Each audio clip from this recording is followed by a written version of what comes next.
ಶ್ರೀಗುರುಭ್ಯೋ ನಮಃ. ಹರಿ ಓಂ. ಶ್ರದ್ಧೆ ಮತ್ತು ಶ್ರಾದ್ದ. ಏನೋ ಇಷ್ಟು ದಿನ ರಾಮಾಯಣನೋ ಮಹಾಭಾರತದ ಕಥೆಯೋ ಬರೆಯುತ್ತಿದ್ದವನ ದಿಕ್ಕು ಇದ್ದಕ್ಕಿದ್ದಂತೆ ಸ್ಮಶಾನ, ಅಂತ್ಯಕ್ರಿಯೆ, ಶ್ರಾದ್ದ, ಪಿಂಡಪ್ರದಾನ ಮುಂತಾದವುಗಳತ್ತ ತಿರುಗುತ್ತಿದೆಯಲ್ಲ ಅಂತಿರಲ್ವ. ಜೊತೆಗೆ ಇದೆಲ್ಲ ಯಾಕೆ ಬೇಕು ಎನ್ನುವಂತಹ ಪ್ರಶ್ನೆ. ಯಾರೋ ಪಂಡಿತರು, ಪುರೋಹಿತರು, ಹಿರಿಯರು ಹೇಳುತ್ತಾರೆ ಅಂದ ಮಾತ್ರಕ್ಕೆ ಪ್ರತಿ ವರ್ಷ ಪಿತೃಗಳ ಶ್ರಾದ್ದ ಮಾಡಲೇಬೇಕಾ? ಹೌದು, ಪಿತೃಗಳ ಋಣವನ್ನು ತೀರಿಸಲು ಶ್ರಾದ್ದ ಮಾಡಲೇಬೇಕು.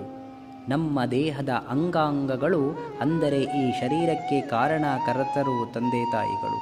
ಈ ಶರೀರಕ್ಕೆ ಪ್ರಾಣವಾಯು ನೀಡಿದಂಥವನು ಭಗವಂತ.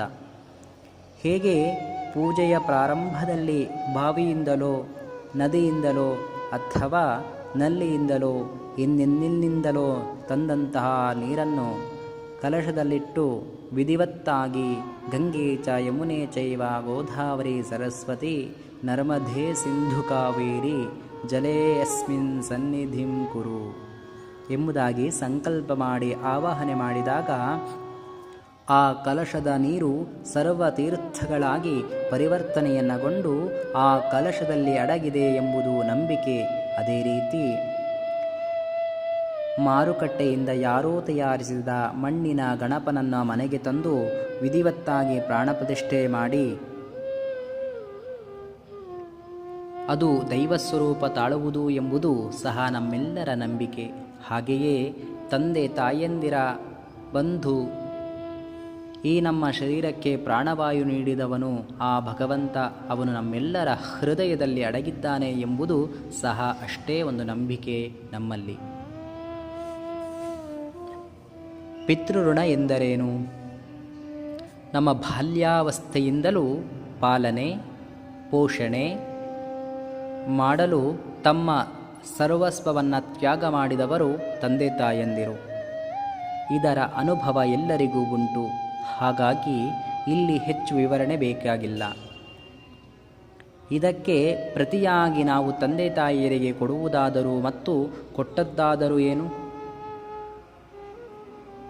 ಹೇಗೆ ನಮಗೆ ಅವಶ್ಯಕತೆ ಇದ್ದಾಗ ಸಾಲ ಪಡೆದು ಅದನ್ನು ಮುಂದೊಂದು ದಿನ ಹಿಂತಿರುಗಿಸುವುದು ಧರ್ಮವೋ, ಅದೇ ರೀತಿ ತಂದೆ ತಾಯಿಗಳಿಗೆ ಆಸೆ ಆಕಾಂಕ್ಷೆಗಳು ಇದ್ದರೂ ಇಲ್ಲವಾದರೂ ನಾವು ಸ್ವಲ್ಪ ಮಟ್ಟಿಗಾದರೂ ಋಣಮುಕ್ತರಾಗಬೇಕಲ್ಲವೇ?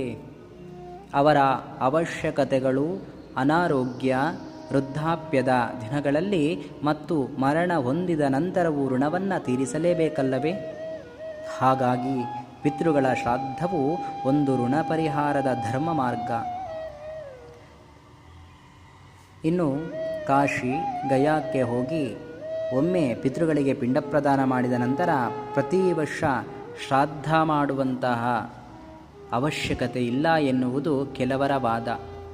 ಇದೇನಿದ್ದರೂ ಅನುಕೂಲ ಸಿಂಧು, ಕರ್ತವ್ಯಗಳಿಂದ ನುಸಿಲಿಕೊಳ್ಳುವಂತಹ ಪ್ರಯತ್ನ ಮಾತ್ರ. ಹಾಗಂತ ಇದನ್ನು ಯಾವ ಶಾಸ್ತ್ರದಲ್ಲೂ ಹೇಳಿಲ್ಲ.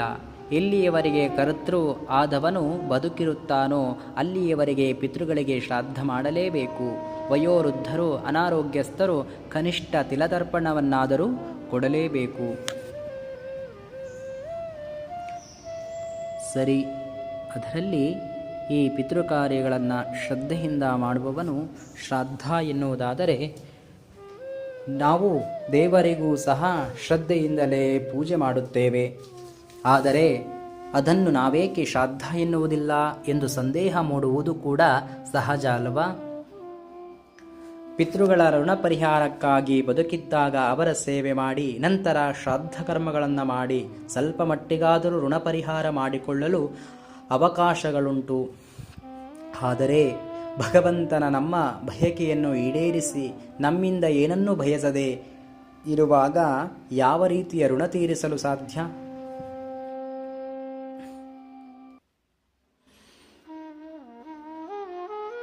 ನಮ್ಮಿಂದ ಭಗವಂತ ಬಯಸುವುದು ಕೇವಲ ಭಕ್ತಿ ಮಾತ್ರ. ಹಾಗಾಗಿ ಇಲ್ಲಿ ಋಣದ ಪ್ರಶ್ನೆ ಉದ್ಭವಿಸುವುದಿಲ್ಲ ಮತ್ತು ಋಣಮುಕ್ತರಾಗಲು ಸಾಧ್ಯವೇ ಇಲ್ಲ. ಜೀವನದಲ್ಲಿ ಶ್ರದ್ಧೆಯಿಂದ ಶ್ರಾದ್ದ ಮಾಡುವಂಥ ಅವಕಾಶ ಉಂಟು. ಭಕ್ತಿಯಿಂದ ಮುಕ್ತಿ ಪಡೆಯುವ ಅವಕಾಶವೂ ಉಂಟು.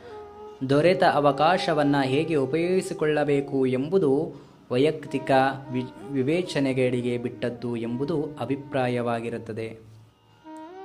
ಇಂತಹ ಮಹತ್ಕಾರ್ಯವಾಗಿರತಕ್ಕಂತಹ ಶ್ರಾದ್ದವನ್ನು ನಾವು ಮಾಡಲೇಬೇಕು. ನಮ್ಮ ಹಿರಿಯರ ಋಣವನ್ನು ನಾವು ತೀರಿಸಲೇಬೇಕು. ಅವರಿಗೆ ಮೋಕ್ಷವು ಕೂಡ ಪ್ರಾಪ್ತಿ ಆಗಲೇಬೇಕು ಎಂಬುದು ನಮ್ಮ ಆಶಯ.